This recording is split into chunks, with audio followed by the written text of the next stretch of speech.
তেন্তে কি সন্ত ৰামপালদেৱ মহাৰাজৰ পৰা নাম দীক্ষা লোৱাৰ পিছত আপুনি কিবা লাভ পালেনে? হয়, মই সন্ত ৰামপালদেৱ মহাৰাজৰ ওচৰত নাম দীক্ষা লোৱাৰ পিছত বহুত লাভ পালোঁ ছাৰ। মোৰ এলাৰ্জি আছিলে গোটেই শৰীৰত। মোৰ শৰীৰত ঘাঁ হৈ গৈছিলে, মোৰ তেজত ইনফেকশ্যন হৈ গৈছিলে, চকুতো এলাৰ্জি হৈ গৈছিলে। মোৰ মানে বহুত ডাঙৰ ডাঙৰ ঘাঁ হৈ গৈছিলে। মই হৰিদ্বাৰত এজন ডক্তৰ আছে, তেওঁৰ তাতো চিকিৎসা কৰালোঁ, ৰুৰকীতো চিকিৎসা কৰালোঁ, এমছতো কৰাইছিলোঁ। মোৰ লগত ৰিপৰ্টবোৰ আছিল, কিন্তু মই আজি আনিব পাহৰিলোঁ।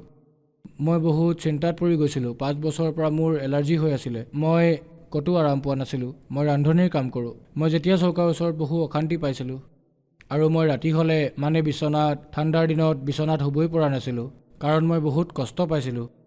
গতিকে সন্ত ৰামপালদেৱ মহাৰাজৰ শৰণলৈ যেতিয়াই আহিলোঁ, মই সেই এলাৰ্জি বেমাৰৰ পৰাও পৰিত্ৰাণ পালোঁ, আৰু মই এতিয়া সুস্থ।